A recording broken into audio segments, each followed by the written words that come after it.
Buenas noches, Javier. Buenas noches, Santi. Hay un par de libros por ahí que están generando un montón de polémica y que alguno de ellos reabre temas bastante viejos. Sin duda. Otros, sin embargo, traen actualidad pura y dura. Uno de ellos es del Malaysian Airlines, que aporta unos datos sorprendentes y que analizaremos ahora, y otro, el de un caso que parecía ya prácticamente cerrado, aunque inconcluso, el del asesino del Zodíaco. Pues bien, el libro que ha aparecido ahora se titula El asesino del Zodíaco, fui a buscar a mi padre y me encontré a Zodiac. Si hay alguien en este país que conoce la historia oculta de la capital de España, que conoce sus entresijos, que conoce como nadie su topografía mágica, esa es Clara Tahoces. Buenas noches, Clara. Muy buenas noches, ¿qué tal? Y nos vas a presentar, yo creo que de esa topografía mágica, uno de los sitios más visibles y a la vez más desconocidos que hay. Sí, es como si fuera un lugar totalmente emblemático en medio de un lugar privilegiado de Madrid, y sin embargo ese conjunto monumental de la Plaza de Dalí parece a veces invisible. Parece invisible, pero tiene muchas cosas para ver. Y esta noche, que me toca estar en este puesto, pues tenemos un hueco, que es mi hueco habitual, y he pensado, bueno, ¿en quién podría suplirme? ¿Quién podría hacer de mí y hacerlo mejor que yo, a ser posible? Y la respuesta era obvia, el maestro Enrique de Vicente. Buenas noches, Enrique. Muy buenas noches, Santi. Encantado de estar contigo como comandante adjunto o comandante en funciones dirigiendo esta nave del misterio. Vamos a hablar contigo, por supuesto, comentarás y no compartirás tu sapiencia, tu heterodoxia y tus conocimientos con nosotros, pero aparte de comentar todo lo que quieras, vamos a hablar tú y yo en concreto de algo que parece en principio muy frívolo, muy bizarro, muy extraño, y que sin embargo tiene un gran trasfondo, ni más ni menos que un apocalipsis zombie. Bueno, pues sí, eso es lo que dice un informe que se ha revelado esta misma semana acerca de unos ejercicios realizados por grupos del ejército norteamericano en 2011, pero esa metáfora de los zombies esconde algo más. Realmente no es sino uno de los muchos informes, todos secretos, pero que se han ido revelando durante los últimos años acerca de lo que podríamos llamar el fin de la civilización o el caos de la civilización, o en este caso el derrumbe del imperio americano y cómo luchar dentro del propio territorio americano, incluyendo la utilización de armas nucleares tácticas contra los zombies. ¿Y quiénes son los zombies? Pues a lo mejor yo pienso que los zombies somos todos, que estamos dormidos, que estamos atontados y que de repente empiezan a despertar y a rebelarse contra los que han estado mintiendo. O los zombies, acaso a lo mejor son los hambrientos, las masas hambrientas que van a ir creciendo cada vez más. Pues vamos a ver quiénes son los zombies, y esta es una parte solo del menú que tenemos para vosotros. Nunca antes habías estado tan cerca de lo desconocido. Milenio 3, Cadena SER. Pero antes de meternos en todos estos temas tan interesantes, me vais a permitir que comparta con vosotros una pequeña reflexión. Algo que se me ha ocurrido hoy mismo a raíz de una charla que tuve hace unos días con un gran amigo y gran aficionado y viejo aficionado a estos temas, a los temas que nos unen aquí en Milenio 3, los temas del misterio, a los temas de la fantasía, a los temas de la magia y de la parte mágica de este mundo, y que me dio mucho que pensar. Os lo cuento. Me dijo, mira, si en el fondo todo esto que hacéis en la tele y en la radio, que hacen vuestros compañeros en las revistas, en el fondo es lo mismo desde hace muchos años, siempre son los mismos temas. Le damos vueltas una y otra vez a tal pirámide, a tal fantasma, a tal ovni, a tal chica de la curva. Vaya usted a saber, el catálogo puede ser más o menos amplio. Pasa una década, tal vez algo más. Llega, se incorpora una nueva generación de oyentes, de lectores, de espectadores entusiastas, que lo ven todo nuevo con los ojos de la juventud, y volvemos a repetir una y otra vez el mismo repertorio. Y yo, la verdad, estoy un poco desilusionado. Eso me dijo, y la verdad es que me lo dijo con tanto sentimiento que me dio que pensar. Y me dio de pensar hasta el punto de que durante unos instantes, durante unos minutos, incluso durante unas horas, me contagió en cierta medida esa desesperanza. Afortunadamente, buena parte de mi trabajo, de ese que no se ve, que no sale a la luz, consiste en buscar noticias, en recopilar temas. Y entonces topé con algo que puede resultar banal, pero os lo voy a contar. Existe en YouTube un canal que se llama WebDriver Torso. Es un nombre peculiar.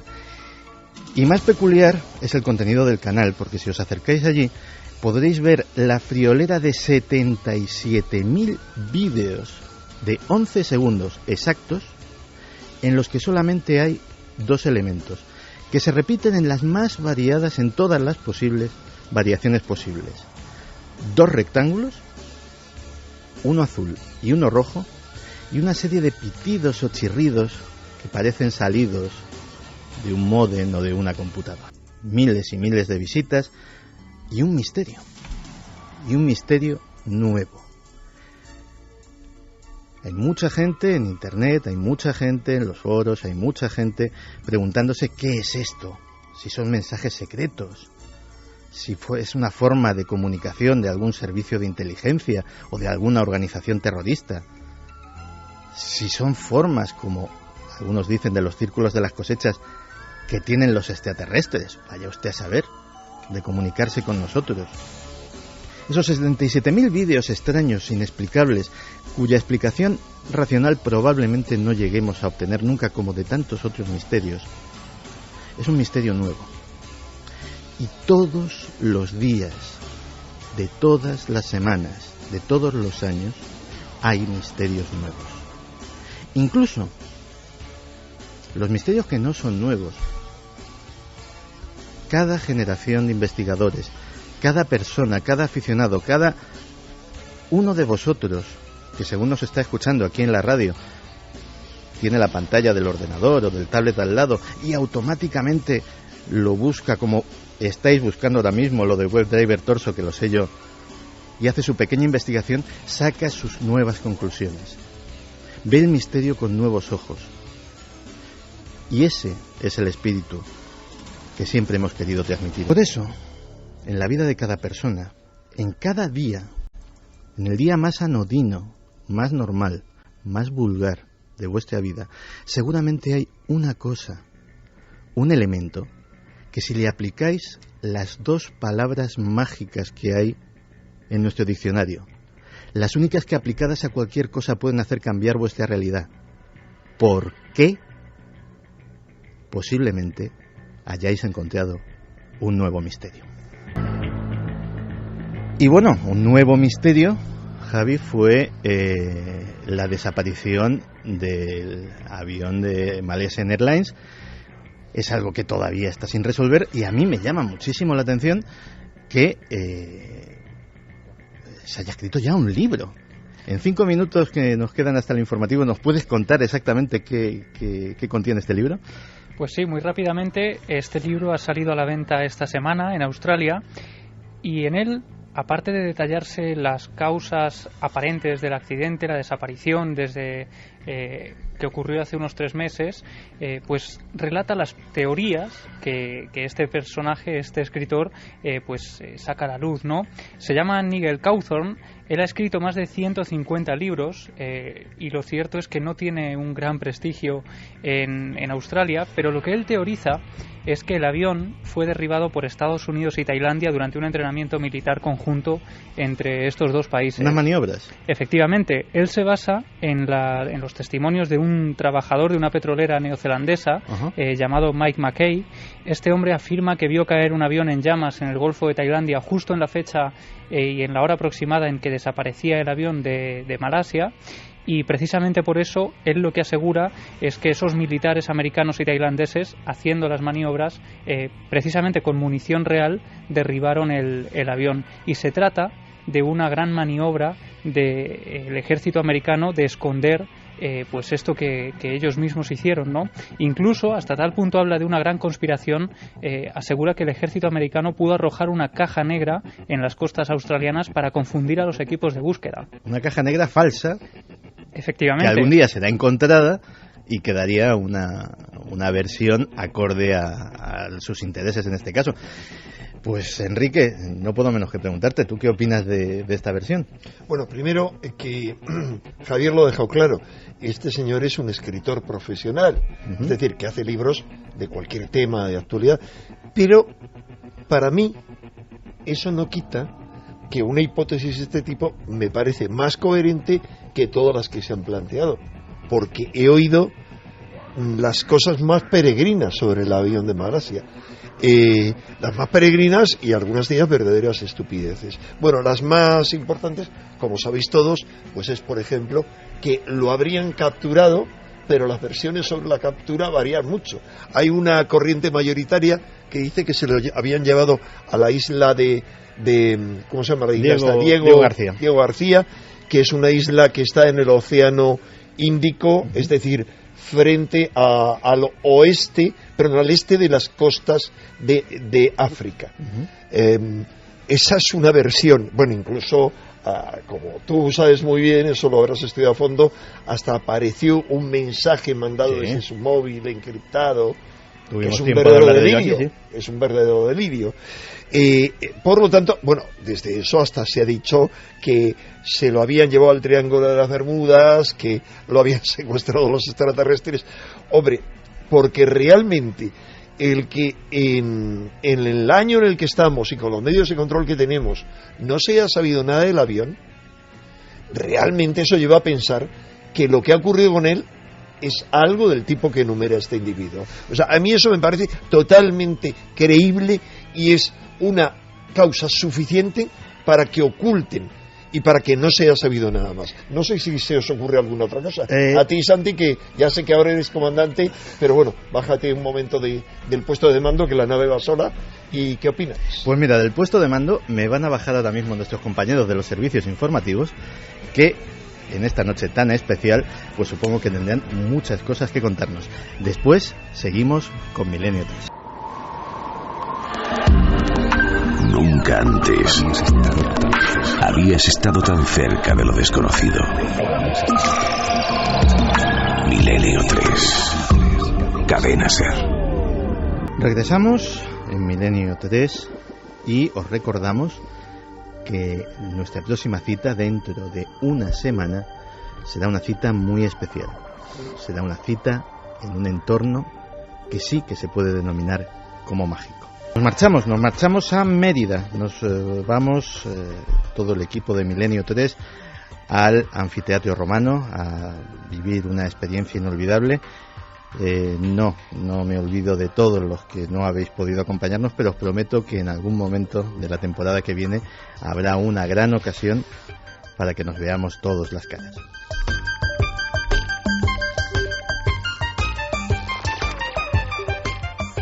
Y como siempre, podéis poneros en contacto con nosotros y Fermín Agustí, que hoy va a ser el encargado de supervisar vuestros mensajes, nos recuerda esas vías de contacto.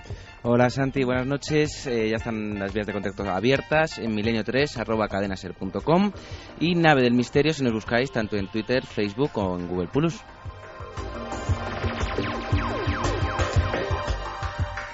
Pues ahí estamos esperando vuestros comentarios. El siguiente tema de esta noche empieza realmente en un sitio que a los periodistas nos es muy querido. Empieza en la redacción de un periódico.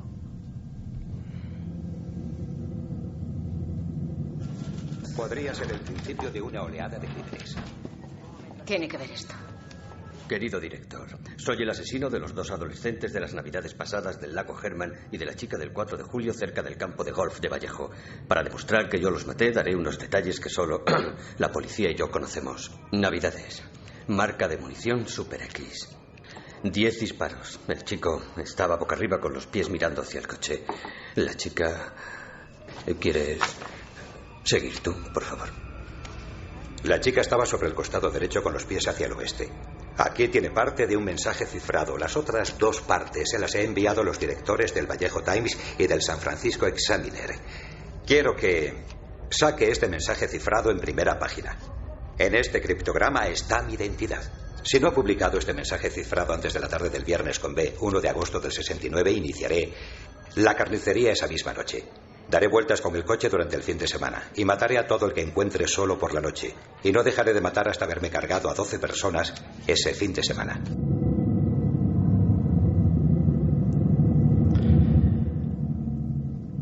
La California de finales de los años 60 era un lugar idílico, era la cuna del movimiento hippie y allí se estaba cambiando la historia cultural del mundo. Una revolución de música, de paz, de amor, también de experimentación con sustancias psicodélicas. Pero en aquel paraíso había serpientes como Charles Manson y había serpientes como el asesino del Zodíaco.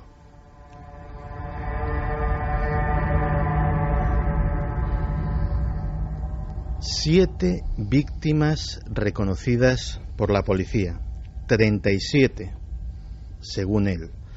De hecho, en uno de sus mensajes se jactaba con una especie de macabro marcador. Ponía Zodíaco 37, Policía de San Francisco 0.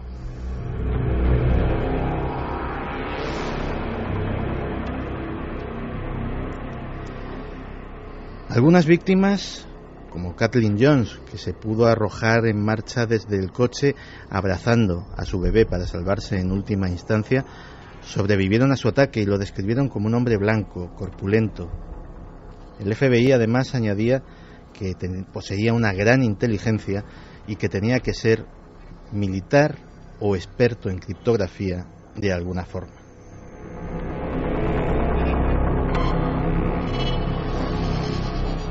Mandó cartas a los principales diarios de San Francisco. En esas cartas, aparte de los famosos mensajes cifrados, mensajes criptográficos, algunos de los cuales todavía quedan sin descifrar, en esas cartas se jactaba de cuál era su misión. Era como una especie de faraón egipcio, estaba reclutando esclavos para su estancia en el más allá.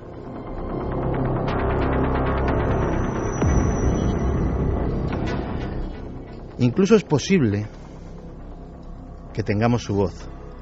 El documento que vais a escuchar es completamente real, fue reproducido en su día en la película Zodiac, de la que hemos sacado el corte anterior, dirigida genialmente por David Fincher. Pero esta es la voz real de una llamada de teléfono que pudo ser Zodiac el que la hizo a un programa de televisión. Talk to us. Just tell us what's going on inside you right now, Sam, please. I have headache. Right. How long have you had those headaches, Sam? In a long time? Está hablando con un famoso abogado californiano, Melvin Belli, a quien pidió que estuviese allí en el programa para pedirle consejo. Decía que tenía problemas de salud, que le dolía la cabeza. Nunca se pudo confirmar si realmente esta voz era la de Zodiac o no. Se dijo que podía ser un enfermo mental que había usado el teléfono y la emisora de televisión pues para aumentar su delirio. Esta es la historia hasta aquí.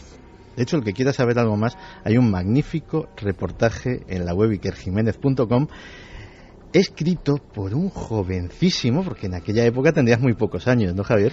Muy poco, no recuerdo, no quiero recordar cuándo fue, pero sí es cierto que es una historia que a mí me fascinó, precisamente también porque por aquella época yo andaba estudiando también periodismo, historia del periodismo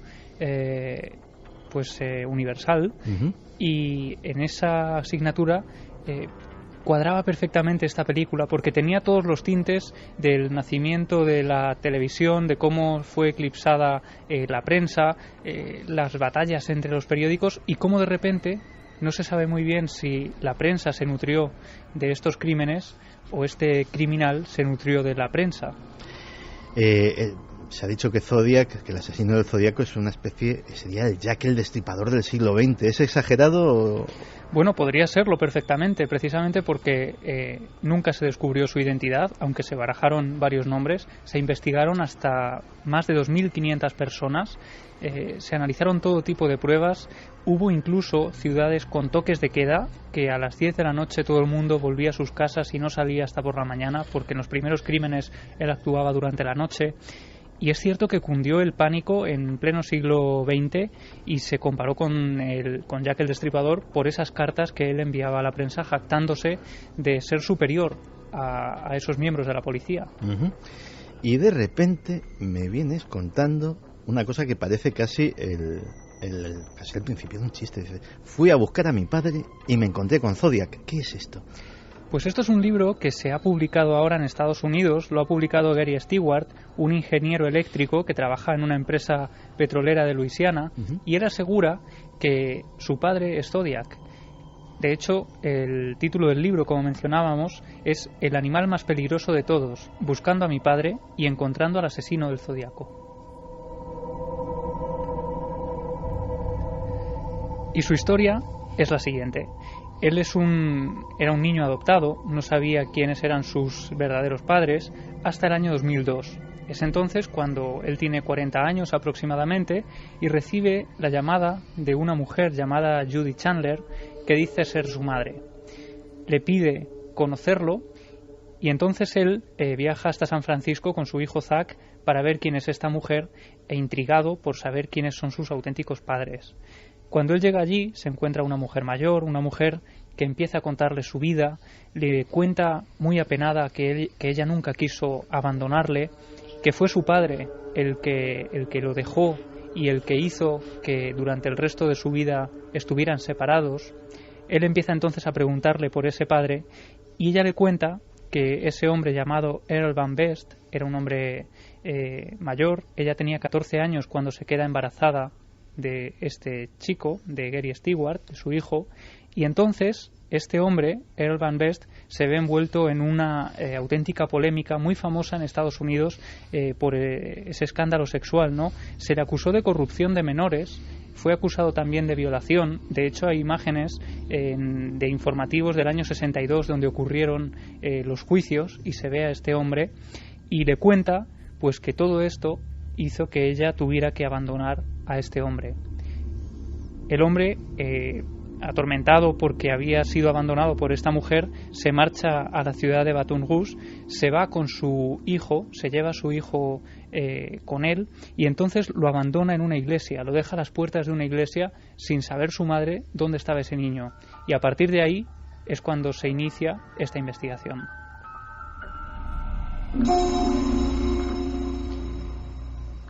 Es entonces cuando Gary Stewart le pide a esta mujer una foto de su padre, intrigado para saber cómo era, ¿no?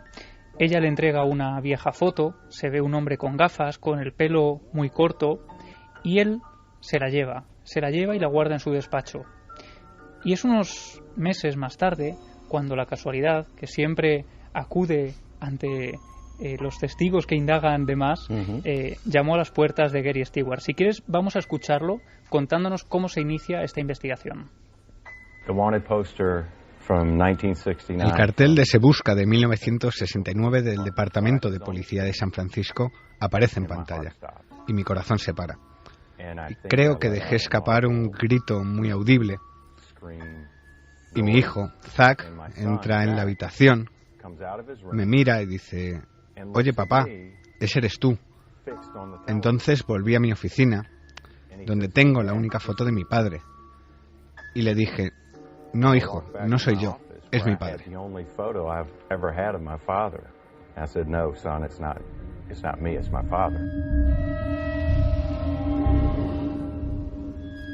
Entonces resulta que este señor coge y da, por casualidad, con el retrato robot que se hizo de con los testimonios de los supervivientes de los ataques del asesino del Zodíaco, y se encuentra con su propio reflejo en ese retrato robot. Así es, y de hecho, Santi, el parecido es más que sorprendente. Quizás sería la prueba más evidente de ese supuesto parentesco, porque cualquiera puede hacer la prueba. Incluso seguro que Guillermo y Diego en redes sociales están volcando ahora mismo esas fotografías y esa comparativa con el cartel de Se Busca que circuló por San Francisco en el año 69, y es ese detalle el que le lleva a indagar. Algo que parecería una casualidad, que quizá en manos de cualquier otra persona se quedaría en una anécdota, pues en él supone el inicio de un chispazo que da lugar a una investigación de más de 10 años.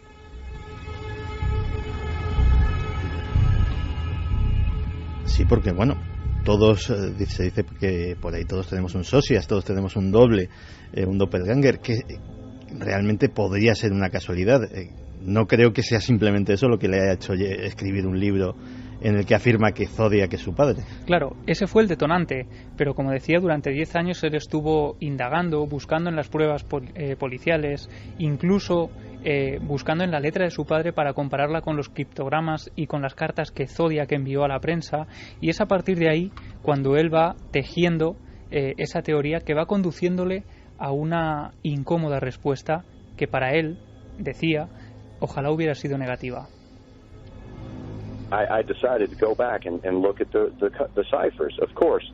Decidí ir atrás y leer los códigos.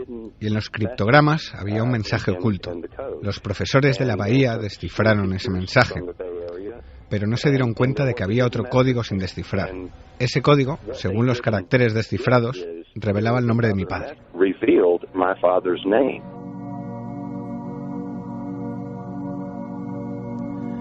De hecho, si no recuerdo mal, en uno de los mensajes descifrados había una serie de caracteres, no recuerdo si eran 30 o 37, que parecían un galimatías sin sentido si se seguía la misma clave. De hecho, era en ese mensaje precisamente donde decía aquello de que estaba buscando seguidores y esclavos para torturarlos en el más allá y que les sirvieran, etcétera, etcétera. Pero de repente aparecen 30 caracteres extraños que no parecen encajar. ¿Se está refiriendo a eso? No concretamente a esos, sino al criptograma de los, no sé si son 340 caracteres. El último. Que es el último, que fue indescifrable y que todavía hoy sigue sin tener un mensaje claro, ¿no? Ese mensaje del que tú hablabas es en el que decía también que él mataba personas porque matar animales le aburría y porque el hombre era el animal más peligroso de todos. Cierto. Precisamente esa frase es la que lleva el título del libro. Pero este hombre, Gary Stewart, no se queda ahí. Él habla también de una huella dactilar, la huella que Zodiac dejó en un taxi en el que se supone que es el último asesinato que él lleva a cabo. En un taxista aparece dentro de un guante negro que él deja en el asiento trasero y que llevaba algo muy peculiar. Esa huella dactilar llevaba una especie de cicatriz que la hacía muy particular. Aunque era una huella parcial, era pues perfectamente reconocible ante algo más parecido, ¿no? Y lo que él asegura, lo que Gary Stewart asegura en su libro, es que su padre tenía también esa cicatriz en la huella que coincide perfectamente con la de Zodiac. No solo eso, sino que él también consiguió, por ejemplo, los documentos de la boda de sus padres, donde aparece la firma y unas palabras de este hombre, y allí hizo también una comparativa junto a un perito calígrafo de las letras de su padre y de las letras de Zodiac, y el parecido pues también es sorprendente en gran parte de las letras, ¿no?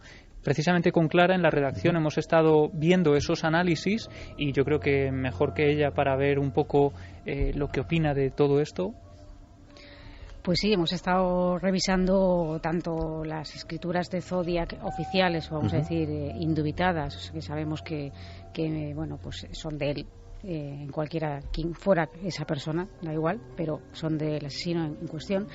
Y este otro tema de las comparativas de las escrituras del presunto padre, porque tampoco sabemos muy bien si era su padre, se está esperando hacer unas pruebas de ADN para confirmar que esa persona era realmente su padre, ¿no?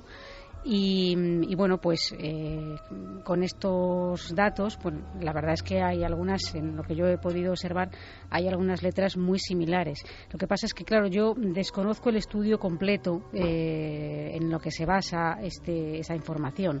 Ahí realmente se reproducen tres documentos, y en dos de ellos están las comparativas de determinadas letras y sí que tienen cierta similitud. Luego hay otra cosa que para mí está un poco cogida con pinzas, ¿no? Y es que quieren explicar que de alguna manera Zodiac introdujo las iniciales de su nombre de manera simbólica o en clave, ¿no? Y entonces hacen como una especie de análisis con el símbolo de Zodiac, que era una especie de Z con una especie de onda arriba en la parte superior, y lo que han hecho es girarlo 90 grados. Entonces dicen que eso da como resultado, lo pueden probar los oyentes, una E y una V, que serían las iniciales de Earl Van. Y luego, si volvemos a girar otra vez esa Z, nos saldría la B del apellido. Pero yo creo que esto es, para mi opinión, mi opinión está cogido con pinzas. Un personaje evidentemente tan teatral y tan retorcido podría no ser extraño, pero efectivamente sí suena un poco raro. Tú, Clara, como calígrafa has estudiado la letra del asesino del Zodíaco. Pues supongo que es un gran ejemplo de algunas cosas. ¿Qué te dijeron esos textos? ¿Qué te decía esa letra? Pues bueno, la letra de Zodiac para mí es un claro ejemplo de enfermo. O sea, tengo que decir, es una letra, una escritura que si los oyentes pues toman la molestia de mirar un poco en internet la van a encontrar. Incluso es posible que hayan colgado tanto Guillermo León como Diego Marañón, y en estos momentos la puedan estar viendo en las redes sociales, ¿no? Pero les va a llamar la atención en algunos aspectos la claridad con la que está escrita, el aparente orden, la monotonía, y es decir, parece una cosa hecha casi como con una plantilla. Esto a priori en los mitos grafológicos la gente piensa que esas escrituras, cuanto más claras, más bonitas o más ordenadas y legibles, pues mejor es la persona. Esto es una creencia antigua que se tiene y realmente no es así. Es decir, las escrituras cuanto más monótonas y que vemos como una persona que intenta controlar las emociones hasta tal punto que cuando llega un momento que esas emociones se disparan, lo hacen de la peor forma, y este puede ser el caso de Zodiac.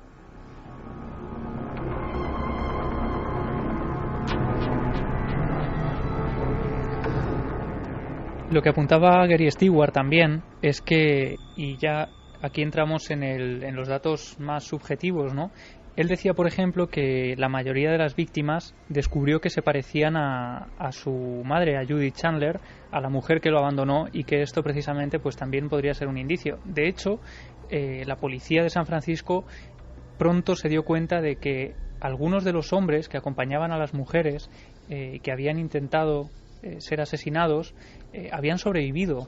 La teoría era que este hombre se ensañaba con las mujeres y se olvidaba de rematar a los hombres que las acompañaban, ¿no? Y quizá, apunta a Gary Stewart, parte de ese ensañamiento tendría que ver precisamente con el parecido de estas mujeres con la mujer que lo abandonó. Eso es muy típico de los asesinos en serie. Se centran en una tipología de víctimas normalmente muy definida. ¿Sabemos algo más? Pues fíjate, hay otro detalle que también parece muy de novela, pero que en su momento también se apuntó en la investigación del asesino del Zodíaco. Darlene Ferrin, una de las víctimas que aparece en ese descampado, en teoría se habló de que podía conocer al asesino que acabó con su vida, y pronto se habló también de que Darlene Ferrin podía haber pertenecido a una secta satánica y haberlo conocido de ese ambiente. Pues bien, ahora también se habló en su día de que Zodiac estaba en esa secta, y ahora se habla de que el padre de Van Best, el supuesto asesino del Zodíaco, había sido pastor metodista en Tokio, llegó a conocer al emperador de Japón, trabajó durante la guerra descifrando códigos e inculcó todo este conocimiento en su hijo, en el supuesto nuevo asesino del Zodíaco. Pues lo que ahora dicen es que Van Best podría haber pertenecido también a una secta satánica y haber controlado pues alguno de estos símbolos que en teoría tenían vinculación con esas creencias mágicas. Te quería preguntar, Javier, si esa secta es el proceso de Proces. Es una de las teorías también. Es que, como tú sabes muy bien, Santi, porque aunque él esté aquí de comandante, pues es autor, entre otros muchos libros, de un libro sobre satanismo dentro de una colección. Y tú sabes muy bien que desde el principio se asoció al asesino del Zodíaco con gente del entorno, más que de gente relacionada con Manson, pero en cuanto a que Manson se suponía por parte de algunos que había estado relacionado con el proceso. No sé si nos puedes, porque de verdad yo no me acuerdo muy bien de qué iba lo del proceso, pero era una historia fascinante. Si nos puedes sintetizar de qué iba lo del proceso. Recuerdo que la relación con Manson era a través de uno de sus... no sé si llamarlo seguidor o acólito, porque tenían casi un estatus de igualdad dentro de la familia Manson, que se llamaba Bobby Beausoleil. Sí.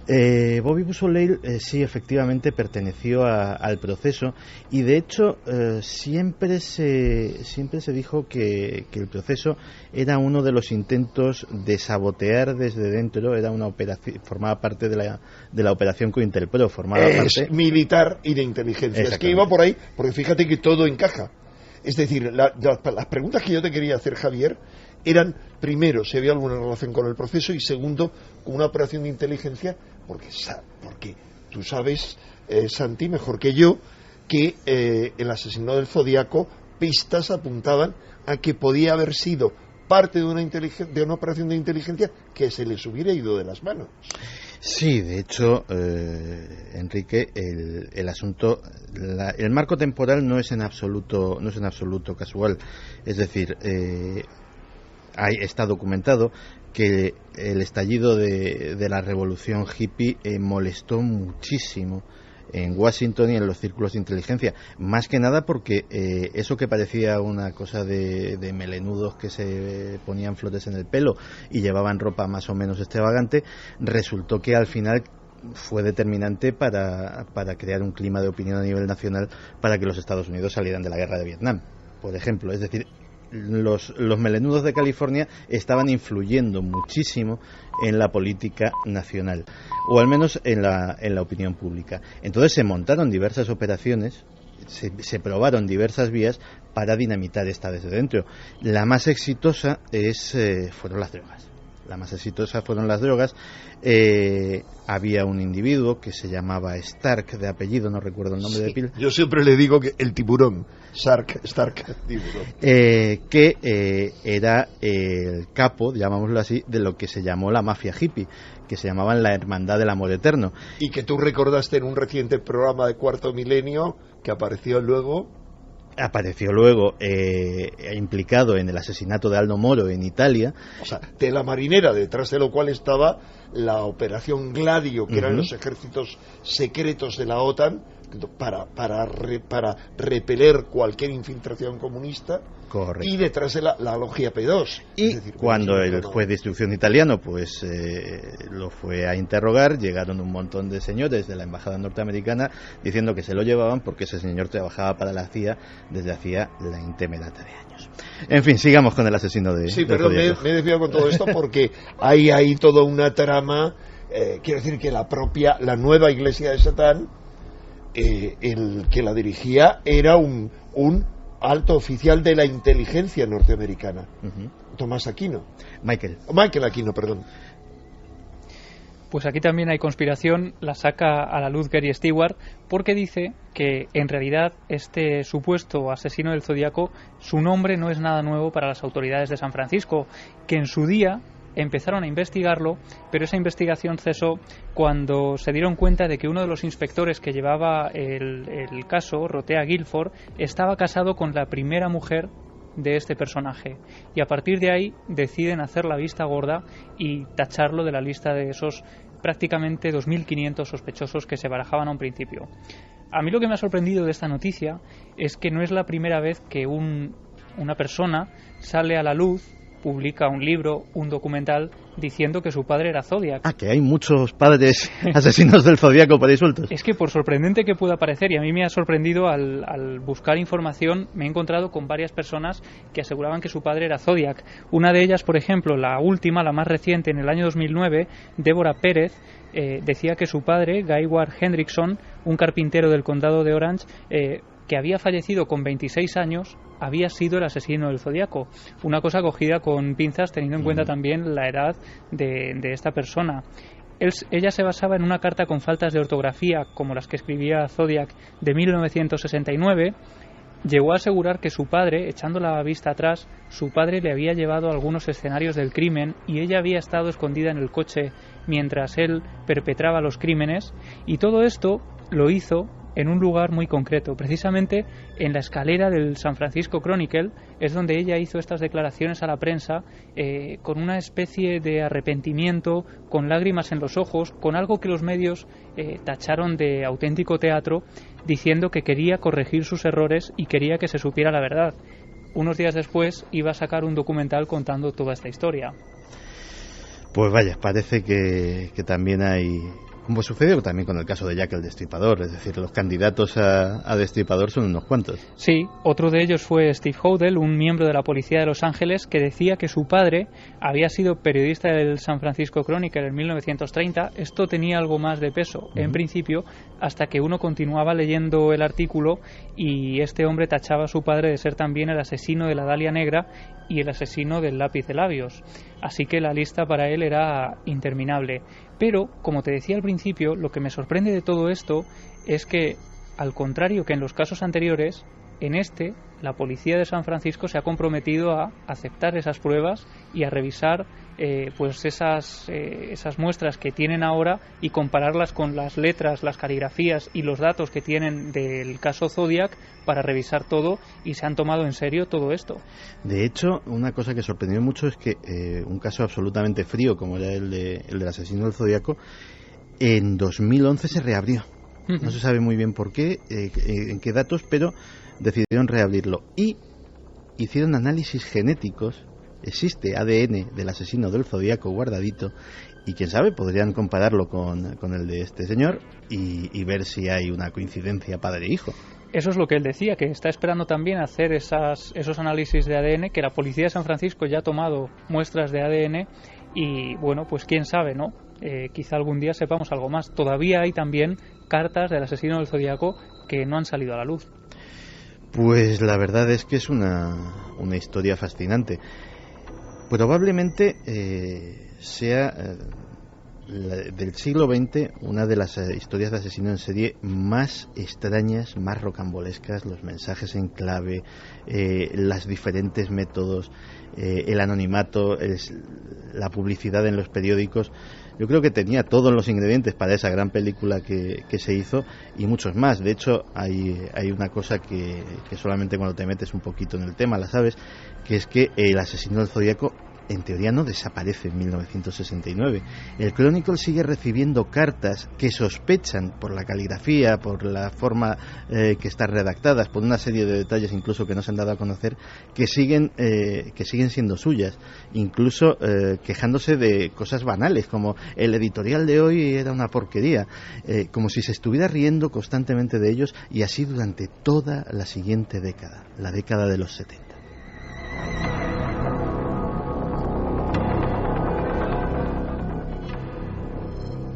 Fermín, la gente le ha intrigado tanto el enigma del asesino del Zodíaco como a nosotros. La gente, sobre todo, lo que le pasa es que está aterrorizada porque existan personas o monstruos de estas características. Por ejemplo, Darvos dice: es curioso cómo este tipo de asesinos, aparte de no sentir nada, su objetivo es retarse con la policía. Joe Ángel López dice: eso sí que es un misterio de la humanidad, que existan monstruos como estos. Musol dice: la locura individual puede amargar y atemorizar una sociedad. Es un fracaso porque ya de pequeño no se corrigió. Entidad oscura: tiene que ser terrible que un hijo descubra por sí mismo que su padre tiene un lado tan oscuro. Basni Ramos, acerca de las fotos, habla, dice: espectacular parecido, solamente falla el pelo, el retrato tiene mayor calidad que la foto. Lucía Pinazo dice: pero si lo hacía por un rechazo sentimental, no es un psicópata, es un perturbado psicológico. Yo creo que no fue eso. María José Pulido: la inteligencia muy superior al resto hace que te aburras y des tramas como si de un teatro se tratase. Pues la verdad es que sí que es un enigma del ser humano la existencia de estos monstruos, porque no se los puede llamar de otra manera. Y de unos monstruos reales vamos a pasar a otros monstruos. Los monstruos que nosotros creíamos que eran ficticios, creíamos que era una cosa de pasárnoslo bien con las series de televisión, con los videojuegos, con las películas. Pero ahora parece que hay quien nos dice otra cosa.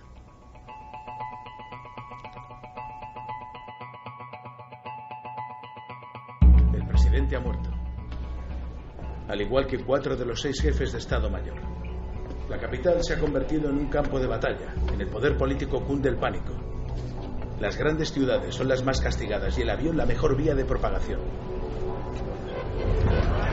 Al crucero mundial el Dream se le ha permitido unirse a nosotros a 27 nudos al sur y acercarnos. Desnutrición, agua sucia, sin gas para el invierno, sin transporte, sin munición para luchar. Y se ha propagado a todos los rincones del globo. La cuestión en la que nos tenemos que centrar es: ¿qué coño es esto? Todos habéis leído el mismo email que yo y decía zombies. ¿Hemos perdido la razón? La primera vez que se mencionó la palabra zombie fue en un email enviado desde Camp Humphreys en Corea del Sur. No hemos vuelto a saber de ellos, pero podría conducirnos al origen. Si supiéramos dónde empezó esto, podríamos desarrollar una vacuna para detenerlo.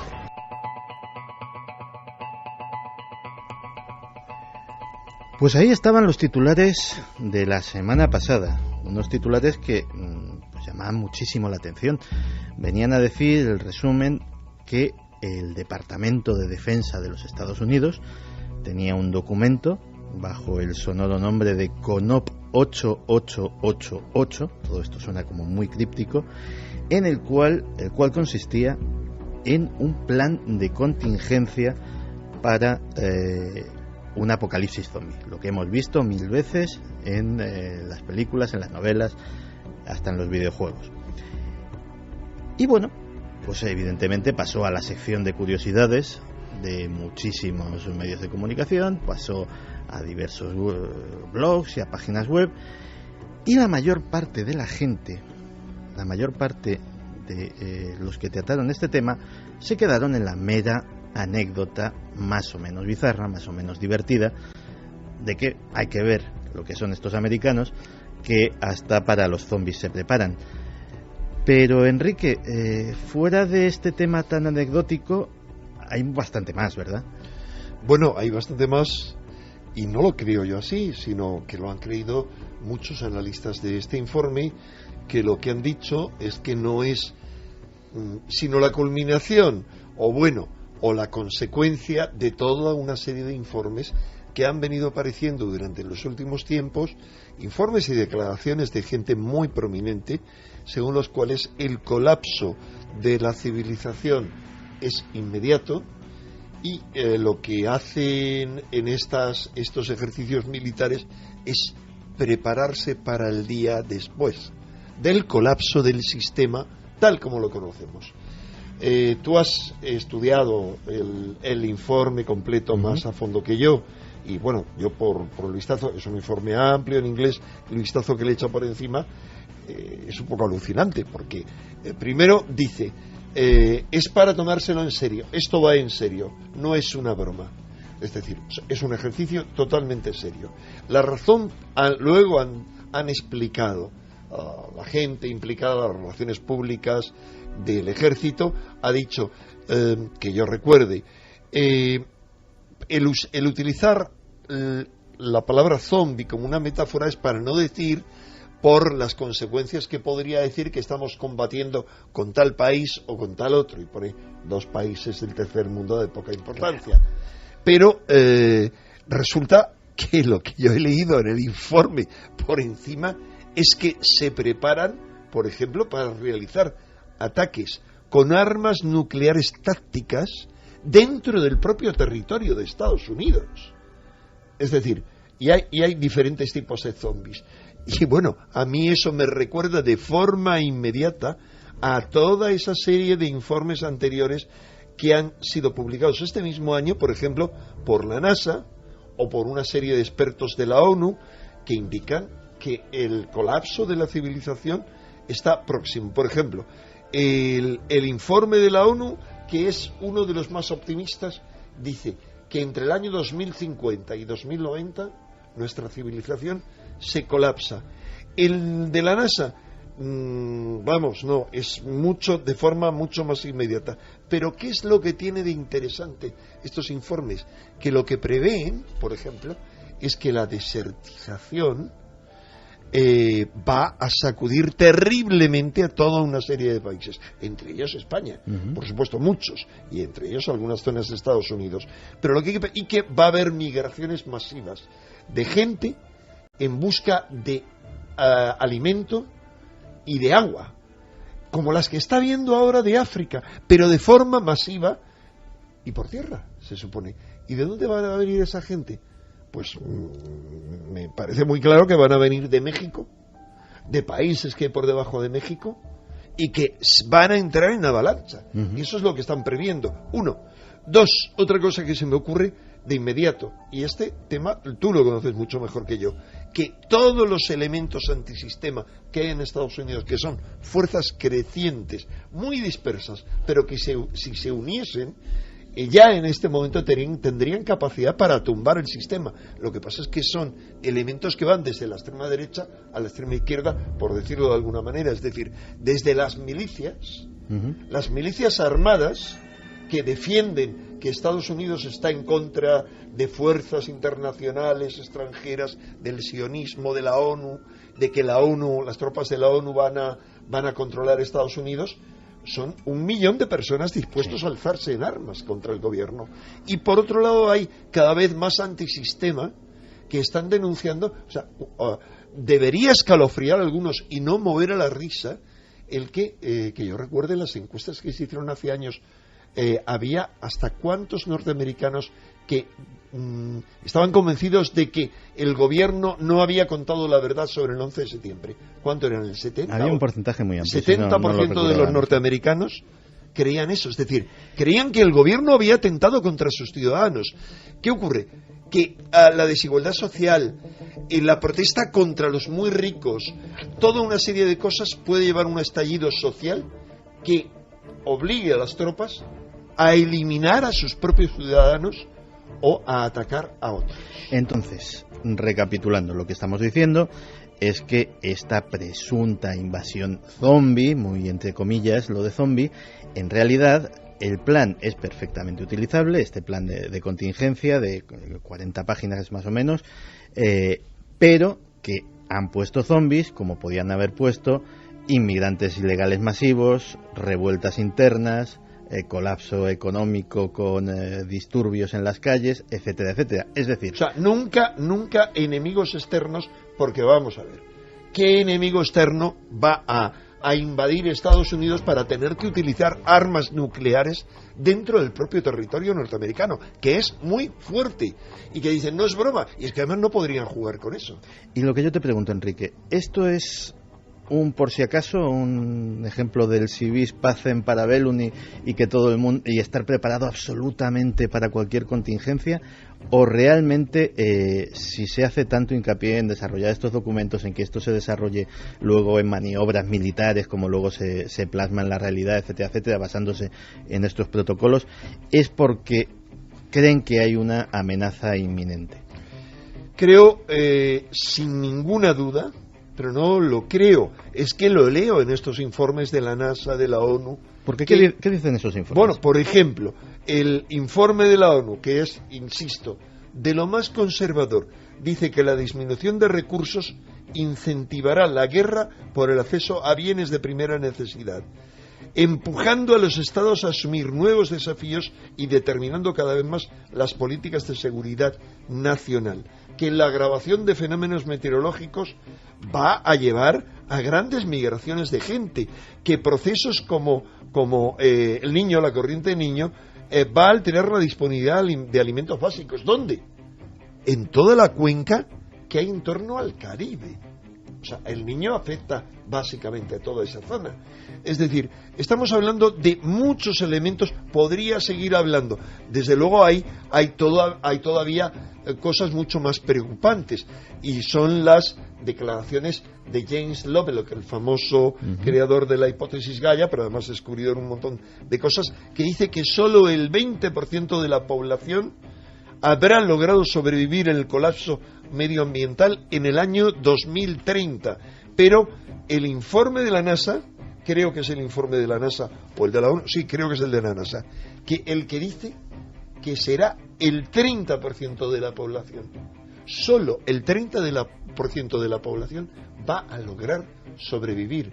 Nos puede parecer de ciencia ficción, pero leamos los informes científicos. Yo tengo aquí un montón de informes, no de gente cualquiera, de Edward Teller, de el padre putativo, por llamarle de una forma suave, de la bomba atómica, es decir, el que denunció a Oppenheimer, a su compañero Oppenheimer, padre de la bomba atómica, y a otro montón de científicos como Rojos, para hacerse con el poder, que ha seguido vivito y coleando durante muchísimo tiempo, que ha creado, por ejemplo, es el responsable de los chemtrails, de esas cosas, el responsable ideológico, porque es el que propuso la geoingeniería. Aquí tengo un montón de informes firmados por él, que tú has visto antes. ¿Qué ocurre? Que hay elementos como él que ya preveían todo eso, preveían que el derrumbe, o sea, que las consecuencias tanto de la actividad solar, como ellos decían, sobre todo, lo que se ha dicho que ahora fuera es el cambio climático por causas humanas. Pero el cambio climático por causas humanas se ha demostrado ya científicamente que no puede provocar todos los destrozos que estamos viviendo. Es que parece que estamos ciegos. Estamos viendo en la televisión constantemente que nos dicen las inundaciones que ha habido en tal sitio son las mayores desde hace 50 años. La sequía en el otro sitio es la mayor desde hace 200 años. Los temporales que hemos tenido en España. Los terremotos continuos, todo. Y nos suena a música celestial. ¿Por qué? Porque todos vivimos de alguna manera en esa sintonía del disfruta de la vida, enjoy the life, mientras puedas. Esa es la filosofía, la misma filosofía que inspiraba a los coetáneos de Noé, nos dice la Biblia, que disfrutaban y se reían en tanto Noé se preparaba para afrontar el diluvio. Esto no son las paridas que yo suelto siempre. No, son cosas que es necesario decir, ya que nadie las escucha, para prepararse. Y es lo que han dicho desde hace 30 años científicos rusos que atribuyen todo lo que está ocurriendo. Han demostrado que el cambio climático no es en la Tierra, es en todos los planetas del sistema solar. Las modificaciones que ha habido en todas las atmósferas son brutales y crecientes durante el último siglo. ¿Por qué? Porque han dicho estos científicos encabezados por el geofísico Dmitriev que eso se debe a que el sistema solar ha entrado en una zona de la galaxia de máximas alteraciones. Y él con otros científicos, un amplio informe en el que dijo hace ya 20 años que la única forma para sobrevivir cualquier forma de vida era adaptarse al cambio creciente, que solo quienes se adaptaran sobrevivían. Hay gente muy extremista, pero en cualquier caso más despierta que la masa de zombies que somos el resto. Zombie, ahí está la palabra zombie. He dicho zombie por no decir borrego, pero hay gente que dice que estamos ante la sexta extinción, que ha habido otras 5 extinciones anteriores y que vamos a la sexta. Te voy a dar un dato para que me lo valores, que sé que te va a encantar, pero antes Javi me va a resolver una curiosidad, porque Evidentemente parece que lo que dice Enrique está claro, es decir, esto es una metáfora que se utiliza para que no cunda el pánico. Si a alguien le llega estos papeles a su conocimiento, dice, bueno, pues sí, cosas de americanos y zombies, pues qué peliculeros esta gente. Pero ¿por qué no extraterrestres o un lagarto radioactivo de 30 metros en plan Godzilla? ¿Por qué zombies? Bueno, yo no creo que sea casualidad. Precisamente todos habremos visto películas, series de zombies y sabemos que el zombi solitario no es peligroso. Sin embargo, la manada de los zombies, la horda de zombies, es la que puede provocar el auténtico caos. Y quizá por eso ahí se hable de zombies. El zombi representa lo peor del ser humano, el aborregamiento, la alienación, el buscar el puro alimento, cueste lo que cueste, y precisamente por eso hay filósofos, sociólogos que han investigado por qué en tiempos de crisis la literatura zombie, las películas de zombies se ponen de moda y se convierten en auténticas superproducciones. Y es completamente cierto y nunca había caído en ello. Pero el otro boom del mundo zombie fue precisamente a principios de la década de los 70, en plena crisis del petróleo, cuando parecía otra vez que todo el sistema económico se iba a venir abajo y se pasó muy mal en los años 73, 74 y 75, pues también empiezan a surgir películas, novelas, etcétera, etcétera, de zombies. Y me dices que eso no es casual. No es casual. Sociólogos, por ejemplo, Jorge Fernández, en su libro Filosofía Zombie, habla de cómo, por ejemplo, la película de La Noche de los Muertos Vivientes es un reflejo de la guerra de Vietnam. Recoge declaraciones de George Romero, el padre del mundo zombie en el cine, que dice: todas mis películas de zombies han surgido a partir de ideas al observar lo que está ocurriendo a nivel cultural o político en el momento en el que la película se está rodando. Y recoge varios ejemplos, como por ejemplo la película Zombie, donde el escenario principal es un centro comercial lleno de zombies. Es una película reflejo del consumismo exacerbado. El abuso del poder, por ejemplo, aparece en El Día de los Muertos, donde un grupo de científicos se refugian junto a otro grupo de militares en una antigua instalación política, y surgen allí todo tipo de problemas y conflictos entre los científicos y esos militares. Hablan, por ejemplo, también de cómo en la Tierra de los Muertos Vivientes, en la que un grupo de ricos construye un enorme edificio en el que viven tranquilamente, mientras abajo en la ciudad todos viven en un caos perpetuo, la gente que no tiene dinero constantemente está luchando contra esos zombies, pues es un ejemplo, por ejemplo, valga la redundancia, de la diferencia de clases. Y el más latente fue una serie que se llamó Dead Set, en la que una especie de virus se expandía por todo el mundo se convertía en zombies, excepto los concursantes de un reality show. Un reality show muy famoso, que se quedaban dentro de una casa encerrados y eran los únicos supervivientes. Y las escenas que aparecían y que recibieron grandes críticas eran las de algunos zombies pegados a la pantalla del televisor. Pues te voy a dar ese dato, Enrique, para que me lo valores muy brevemente, porque me interesa mucho saber si los oyentes piensan que nos hemos vuelto locos con esto de los zombies o realmente qué opinan. ¿Sabías de dónde procede la filtración de este documento? No. Te lo voy a decir y a ver qué te dice eso. La filtración, que no está en filtración porque la han publicado oficialmente, está en la revista Foreign Affairs. Sí, yo había visto pero no sabía que era la filtración, sino que lo había publicado. Era la fuente. Pero bueno, eso es muy sospechoso. La revista Asuntos Internacionales, tú conoces su génesis. Por eso quiero que me lo valores y que nos cuentes a todos lo que es. A mí me interesa, perdóname, porque el experto eres tú.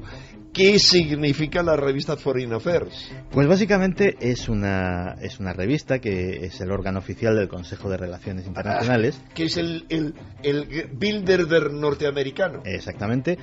Y que básicamente esa revista es casi una especie de oráculo extraoficial de lo que va a suceder en el mundo en los próximos meses.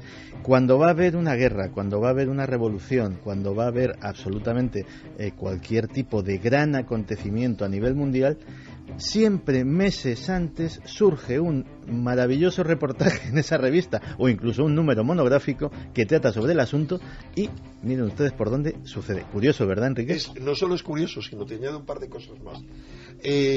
Foreign Affairs ha apuntado a dos de los tipos de zombies que para mí me parece que están incluidos en este estudio, porque el estudio es muy divertido. Digamos, habla desde que hay zombies vegetarianos, es una forma de que entiendan los cadetes a qué se están refiriendo. Para mí, de alguna manera, son palabras en clave.